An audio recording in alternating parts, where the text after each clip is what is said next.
Well, thank you for inviting me. This is a pleasant visit to Alabama, although I will have to let you know that I had about 3 years in Selma, Alabama as a T-37 instructor many years ago, but enjoyed my time there. And every once in a while I drive by on the interstate and say, oh, there's Selma. It's 20 miles away, but it's on the interstate signs. I'm going to speak to you today about the Patriot Research System, and I feel like I'm preaching to the choir as much as anything else.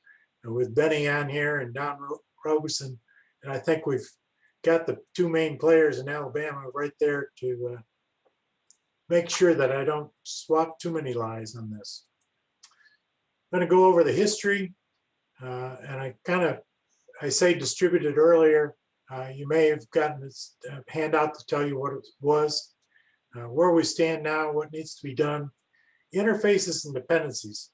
This is going to be a little bit more than you probably care about, but this is what we have to deal with within the PRS to make sure that we get it done.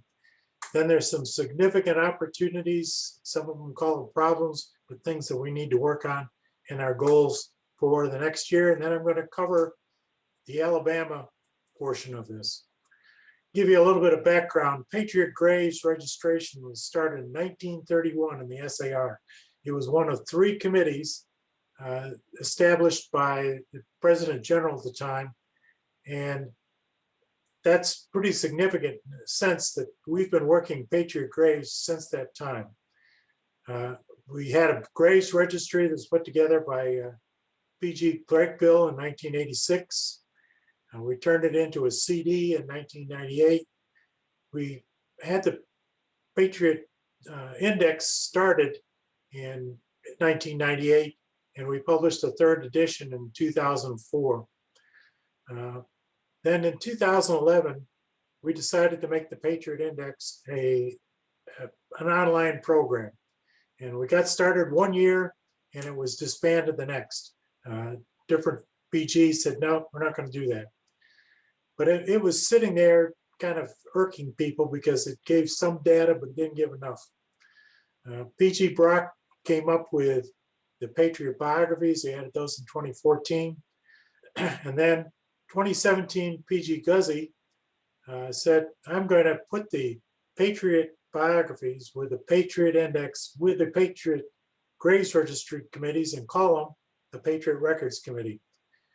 Not very many people realized that he had done that, but all of a sudden we had 3 major items put together in one spot. And that was a huge first meeting at leadership.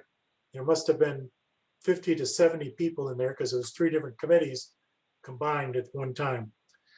Then we started working on building the Patriot Research System. And I need you to look at that first name, Eric Kruger. He is the guy who has spent unbelievable number of hours building this particular program. He is a full-time engineer, I think, with Lenovo, and he is also the secretary for the state of New York.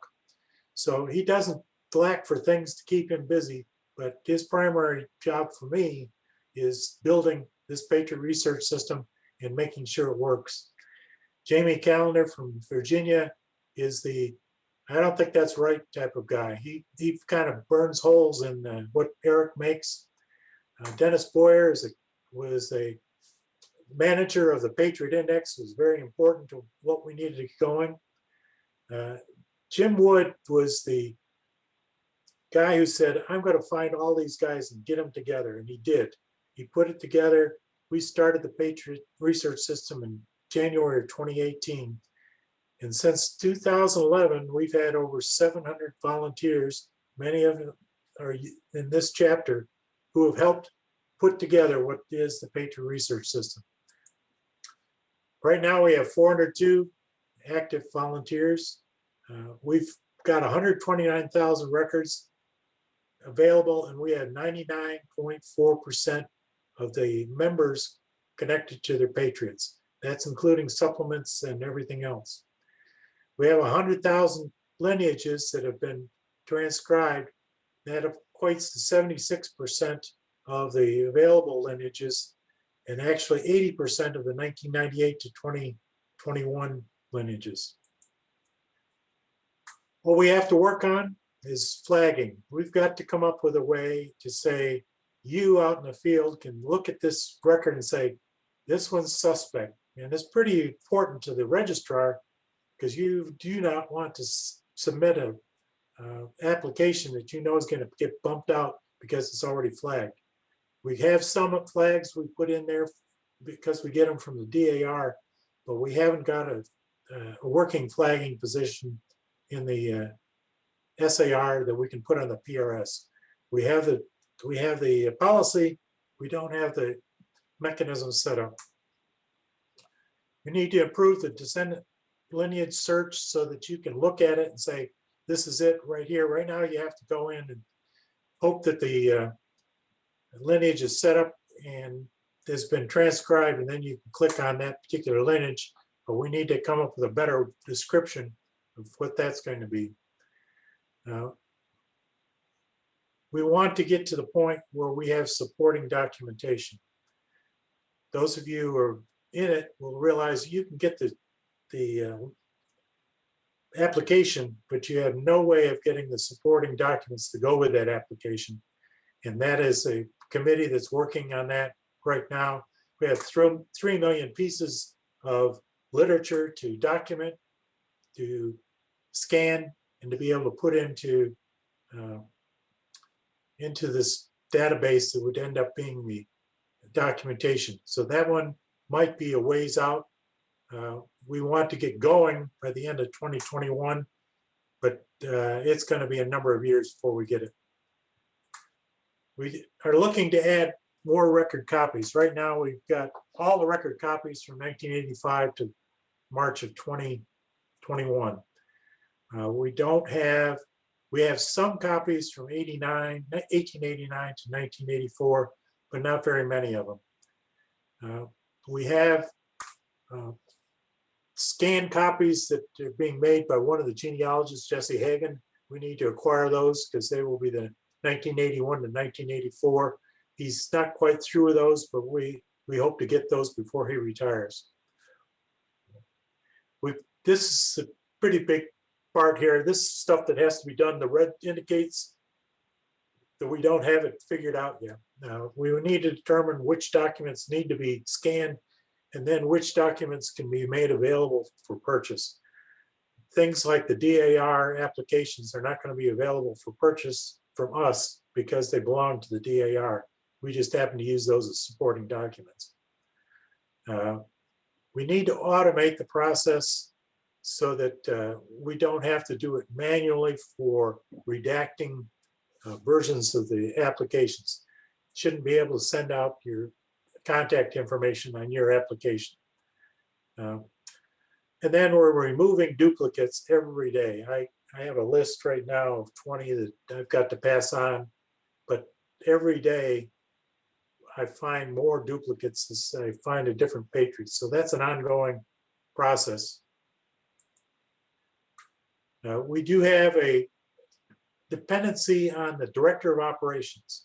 Everything funnels through him to get into ShareFile so that we can load it on the PRS and then get it out so that our volunteers can work it. We have to get the membership from the registrar. That goes to the director of operations, then it goes to ShareFile. And then the genealogy staff will approve an application. It has to go to the director of operations, who will put it in ShareFile. Once we get it in ShareFile, then we can acquire it and we can add it to the PRS. Digitization of supporting documents is something that we're working. That's probably the biggest interface problem we have. To put it into picture format, you look at the PRSs in the center, we kind of get stuff from the web page to log in and be able to keep the security there. We have the SAR, DAR, CAR, genealogy staff and the public all trying to look at, doing research. The volunteers, for many of you, that's the blue box that's saying we've got data in the PRS, come get it. transcribe it, send it back. And then all the other times, we're going up to ShareFile to get the ancestry files, membership data, record copies, Patriot graves, biographies, all that information is coming out of ShareFile to start with. The biggest deal, and this looks like a spaghetti diagram after you get done here, all these other things are around us impact what's going on with the PRS. We do have to have IT security for the login. We do have financial evaluations whenever somebody wants to purchase an application or somewhere down the road, purchase a supporting document, has to go to the financial folks who then tell the genealogy staff it's been paid for. They will send it out after that. Everything for a membership module goes to the registrar, then into the director of operations. So we've got a lot of moving parts just to get to the part where we're working things. Our biggest hindrances are buy-in from the genealogy staff. Right now, we're doing this as volunteers in the SAR, and the genealogy staff is saying, hey, we don't agree with what you're doing. We don't think it's what we would do, and they're fighting it. So we have a problem in trying to convince the tail that the dog needs to move, because we've got about 200,000 or 39,000 members who are pretty much buying into the PRS. We have 8 to 10 staff who are not exactly buying it. We do have a problem in that we can translate the ancestry.com files to the PRS, but there's only one guy that can do that, and that's Eric Kruger. We need to go a little bit deeper. We need to find the 2 or 3 guys somewhere in the SAR who understand what Eric's doing and can assist him. We do need to streamline the process. Right now, everything is kind of dependent upon the director of operations. We need to get it so that the membership module has an API that goes directly to the PRS. We don't have to hand massage that. Our biggest deal is preparation for 2026. Those of you who may have been around in 1776 saw the surge that came about because of this bicentennial. Well, and I don't know what the phrase is, semi, whatever the centennial it is, 250th anniversary is going to do that again. We need to extract copies from ancestry.com. We need to have a monthly distribution of the new record copies coming from the staff. We need to keep on transcribing record copies, and we need to start scanning the support documentation so that we can move on. So those are what we see as problems for the PRS, therefore for the SAR research system. So why do we do this? Well, the biggest thing is retention. Right now, the first thing I got was, I've been in the SAR for 5 years and I'm still unindexed. Why am I not connected to my Patriot? Well, thanks to our 700 volunteers, I can report that 99% of everybody is connected to their Patriot, and we can take that retention issue off. The other thing that I'm finding is that people are pretty happy that they can find their Patriot, and then they can say, my Patriot's in the PRS and I can see what he actually did. And that's not completely up to speed. We're about 70% done with that, but it's getting closer. And when somebody says that my Patriot isn't valid or isn't accurate, I'll work on that Patriot at that time, just so I can keep that going. The second part is probably more important because we've gone past that retention bit. We do need to recruit, and we will recruit in 2026. So we have to have the Patriot lineages there. We have to have the grave locations there. And we need to start working on biographies in the Cahaba-Coosa chapter. That's the area that I see as light. We need to have the capability to purchase those applications after you see the lineage. And I see the Patriot Research System as being the original Me Too movement. The DAR has had this program going for 30 years. We've had ours going for 3. So we've done something. We started in 1998, had the Patriot Index, but it was a CD.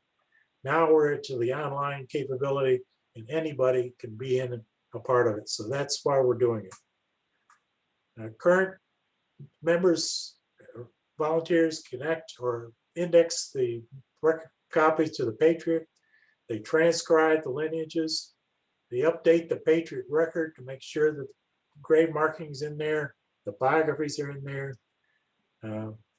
We're linking Patriot Grave and the DAR GRS to our records so that it's a one-stop shop if you get in there. We also have a quality control, and Benny Hanna is our quality control in Alabama.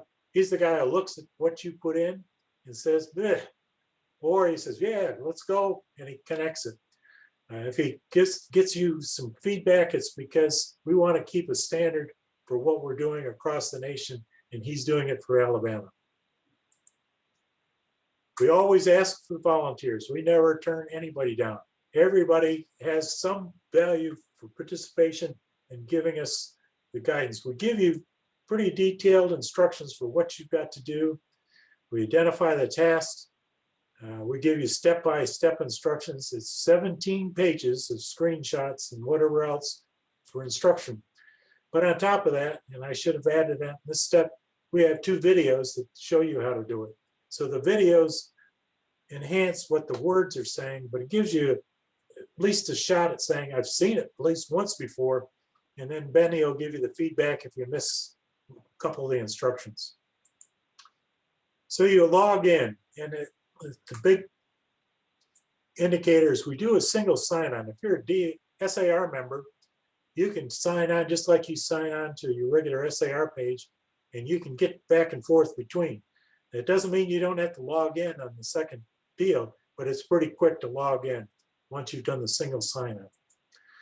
And you'll go to this particular web page, sign in, use your email and your sign-in to get to your indicator, and then it'll take it back and it'll get you to the SAR Patriot Research System. And if you look up at the top right corner, you'll see your name, but you'll see volunteer tasks is something that you can do. Once you get that page and you click on it, it gives you a whole list of things that you can do. The biggest one is you want to find out what is happening for the societies across the board. You can look on here and see that maybe you have an application that's open, or a couple of applications. It says the number of applications that are open, or it says the number of Patriot records that you have open. If you have more than one, you probably need to cancel out or delete from this file. You don't delete it from the PRS, you delete it from your file. So it gives somebody else a chance to work it if you're not ready to work it. I look at keeping mine down to 0 as much as I can because other people may need it. So you get it to the point where you see it by the state. And the state is across the board. You can see Alabama here with the 4141 record copies available and 3,000 records that need to be indexed. That's no longer true. That's an old slide, but that kind of gives you the indication across. So you look for Alabama, and then you click on the word Alabama to get to the next slide. And this slide gives you all of the chapters that we're aware of in the SAR in Alabama. And if you can look at it, you'll see that Cahaba-Coosa is pretty much 100%. Thank you, Don, for all your work on that. If you look down here at Tennessee Valley, you'll see that Benny Hanna has got a group of folks who've been working pretty hard. They're not 100% as well. This is an older slide. So we've got some really hot pockets, things that are working. We've got some other pockets in Alabama that need some help. I think your chapter president is working on Birmingham now. That's a pretty big chapter. It's up to 4% maybe, but you can see that we need to spread out in Alabama. We've got our primary chapters taken care of. Now we need to make the next ones work. So how do you do it? Well, you go in and you can edit the application. You can see this little square here. That tells me that application is just about ready, but it's got a couple of typos. And it might be typos that came in with a Patriot index, that the dates and the names are in the same spot, or it could be that you've ended the date with something other than an Arabic numeral, and that you can, Benny usually can catch those, but those are the indicators. This purple arrow tells me that there's no lineage data in there. Edit the application and you can put that data in. When you get there, you're going to be able to click on an arrow that says go get this application. You'll be able to see the application as a volunteer, and then you can continue on. You can find out if you've got the right volunteer by clicking this button, or the right Patriot, excuse me, clicking this button, see if it's connected. And then you can go look at the Patriot himself to see if it is the Patriot that you want, excuse me. When you click on the application, you'll get the record copy, and it is not a record copy that you can use for the next application because it doesn't have NCS or NSSAR record copy on this upper left-hand side.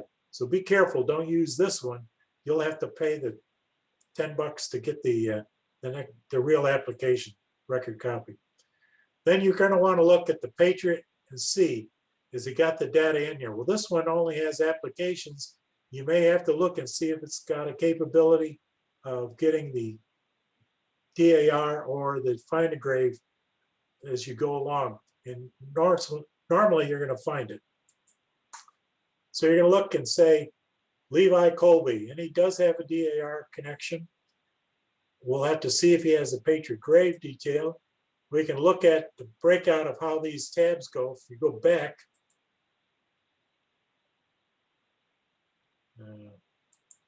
you can see there are 3 different tabs on here. So what we want to do is be able to work each tab. There's one for Patriot detail, one for the grave detail, and then another for the biography, so that you could look at each one of those. And we've added a 4th since then. It says other information, basically. It's a place for you to add data that's not necessarily going to be a biography capable data. So what do we add? We enter checked and unchecked data and information that the staff genealogist has handwritten in there. We exclude any data that's in parentheses. The genealogists have determined that it's not proven, it's not accurate, we don't want it in there. We do enter the connection to the DAR, connection to the find a grave. We want to get the memorial ID, the cemetery ID. We want to get coordinates, but only when we do a grave marking. The coordinates that we're putting in here are actually grave marking coordinates. So if you do a grave marking, we'll want to enter that in. And we're going to enter the name, address, city, county, and state as we go along. We're going to try to get to the DAR, do an ancestor search. You put in the name that you're working and make sure that if that value is there, that we can enter it. We're going to want to go to the Patriot or to the find a grave and look for the Patriot Memorial ID, which is the number to the right of the box. We're going to click on the cemetery name and get the cemetery ID as well, so that we can enter that data.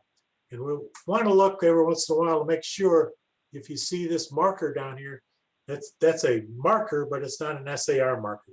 If it's an SAR marker, we want to identify it as having been documented by the SAR.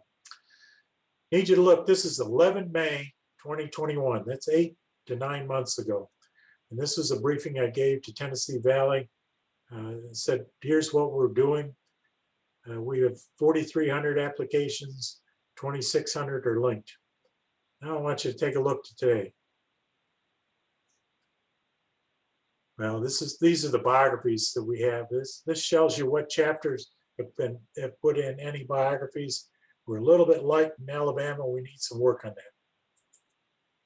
So this is, excuse me, back.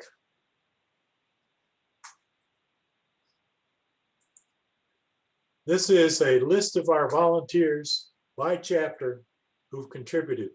You can see Donald Roberson has done fairly well for the Cahaba-Coosa Chapter. You can see that Benny Hanna is doing very well in the Tennessee Valley. Eric Alford is doing some work in General John Archer Elmore, and Michael Glass has done some work for the General Galvez. After that, we're pretty light going across Alabama. So any encouragement you could give to some of your compatriots, I apologize, I should have been to the BOM and helped promote it at the BOM yesterday, but this will tell you we need some work.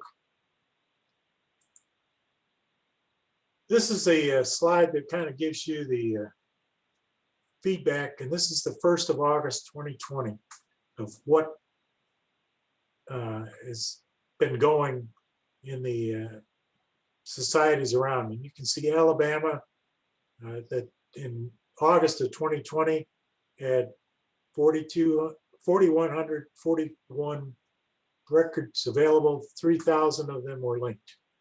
So we had some work to do. Well, in 9 months, I'd like you to look at how we're doing right now. 45, 45, 54, 100% connected, 26, 26, and I've got myself blocked out here, so I can't see this. 60% of the data has been added in or transcribed in Alabama. Now that compares to the nation, which is 76.8%.